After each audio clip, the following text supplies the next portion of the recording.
So the next thing I want to get into is the moves made by the top teams of the Eastern Conference. The blockbuster of the trade deadline, in my opinion, was the Tobias Harris move to the 76ers. So the Clippers traded Tobias Harris, Boban Marjanovic, and Mike Scott for Landry Shamet, Wilson Chandler, Mike Muscala, 2 first-round picks, and 2 second-round picks, all to the Clippers. So for those people who haven't really seen a lot of Clippers games this year or really know about Tobias Harris, he's an 8-year guy in the league who's been just a solid player for most of his career. He's been the best scorer on bad teams for most of his career when he was in Orlando, and now he's in the Clippers, who have been playing above expectation this year, but clearly not a team who could compete for a championship. And he's always been in that role where he's just a very good scorer on a bad team. This season, he has played way better than he's ever played in his career. He is averaging 21 points a game, 8 rebounds a game. He's 49% from the field, and he's 42% from 3, which, when you think about how that's going to fit into Philly, he's a great spot-up shooter, Tobias Harris. He's a great guy who could get you one off the dribble if needed. His fit in Philly is actually, his style of play actually fits Ben Simmons and Embiid better than a Jimmy Butler style of play does.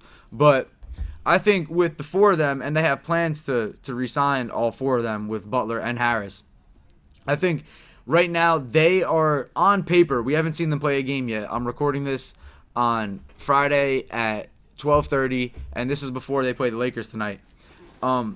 We haven't seen them play a game yet, but on paper they, to me, are the favorite in the East, and they might be the second best team in the NBA. The only real challenge to Golden State that we might see this year could be in the finals with the 76ers versus the Warriors.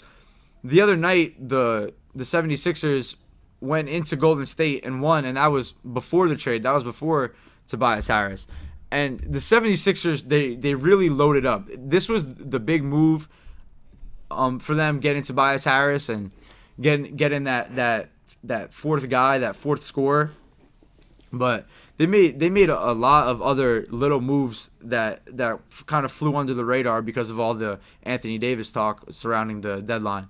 They got Jonathan Simmons from Orlando in the Markelle Fultz deal. And Jonathan Simmons, when he was on the Spurs, he was playing really well, especially in the playoffs when Kawhi Leonard went down that year. He was playing really well. He was the number 1 guy scoring in the 20s and playing high-level defense. And Brett Brown is from the Popovich tree of coaching, and he's familiar with Jonathan Simmons, and Pop and Brett Brown have a great relationship, so I'm sure there's going to be a lot of communication on how to implement him in the offense. So he's just another wing. They got deeper, the 76ers team.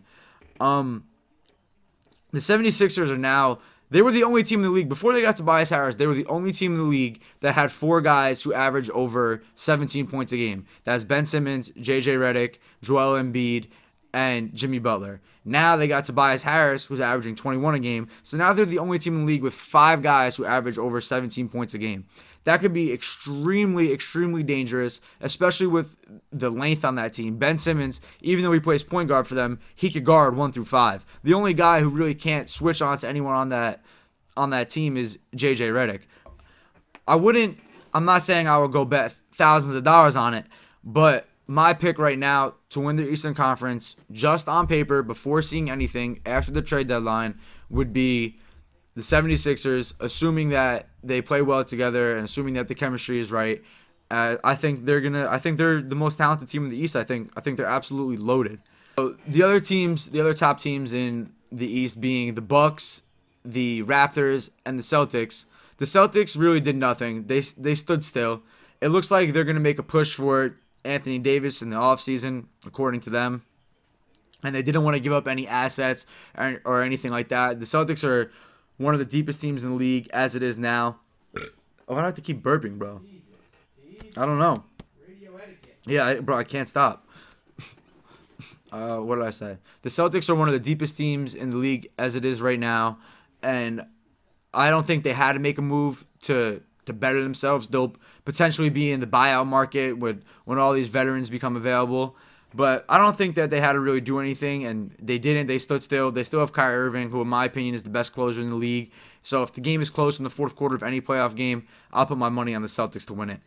The Bucks got Nikola Mirotic, who is a very underrated stretch big, who played really well in the playoffs last year for them, or who played really well in the playoffs for the Pelicans last year when they swept Portland, and he showed out a little bit in the Golden State series. He's a high volume shooter. He gets a lot of shots up, and the Bucks, believe it or not, they shoot the most threes in the NBA, and they have the best record in the NBA.